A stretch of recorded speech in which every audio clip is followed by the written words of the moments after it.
As we see this lift across a number of stocks, is Woodside approaching a key level for you?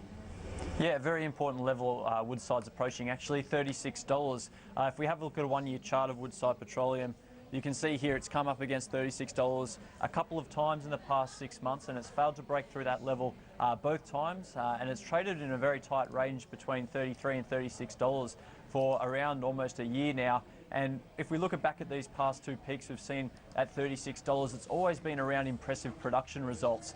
The first one after its half-yearly result, and then in October it peaked again at $36 following a third quarter production result. Now last week we saw Woodside release their fourth quarter production results, which were again very impressive, and we've now seen the stock up at that $36 level again. So if you look at the overall trend of Woodside, it has been trending up over the past couple of months. Momentum-wise, the upward momentum has been very strong.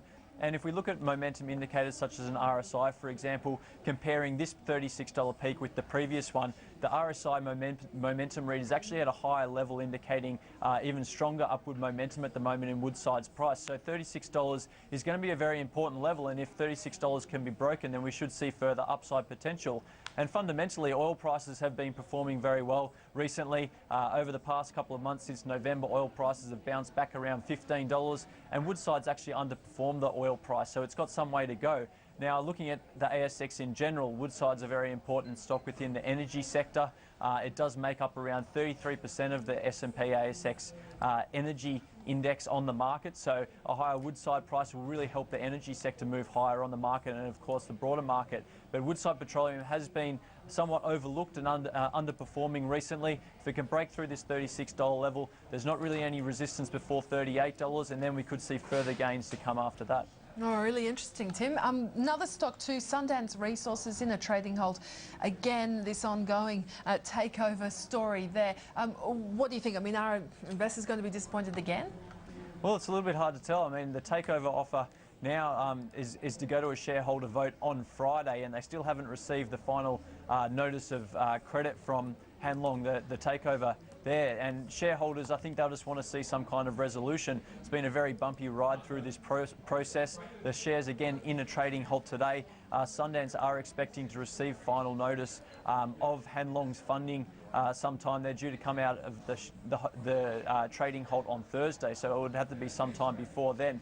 And really this story has become all about Hang Lung's financing, because what we have seen, there was a lot of government approval to go through. That has all been granted, culminating in the Congo granting final approval around a month ago now. So it has been left to this financing from Hang Lung. And there had been indications in the past that the Chinese Development Bank had backed Hang Lung and has said that they provided funding, but then in early December we actually saw them turn around and say they wanted to review the scheme, and the share price dropped off significantly. But if we look at the share price movement and indications of whether this is going to go through, over the past 2 weeks we've seen Sundance shares fall around 10%, from 38 cents back to 34 cents. So that's not really indicating a high amount of confidence in the market at the moment this is going to go through. And overall at 34 cents, that's still a 25% discount to the offer price of 45 cents. So the market price at the moment indicating not a lot of confidence that this deal is going to go through, but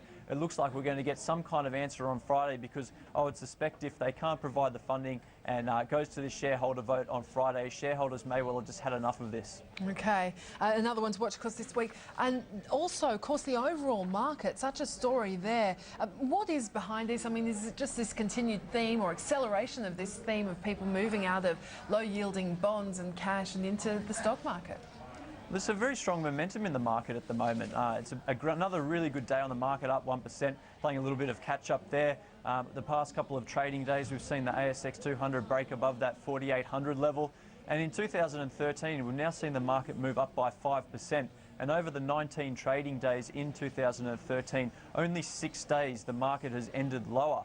And we're now on the 9th straight day of gains, and this is really being pushed higher today by the financials. The Big Four makes up around 25% of the market capitalisation of the ASX 200, and they're adding around 19 points to the market alone today. But some of the other big companies also providing support. The discretionaries, Woolworths and Wesfarmers performing well, Telstra, the healthcare sector, all pushing up over 1% today, which is really pushing the market higher. There are a couple of notable weaknesses on the market. The insurance sector, all the big three insurance players on the market all off around 2%, and the gold stocks actually. Gold, big underperformer today.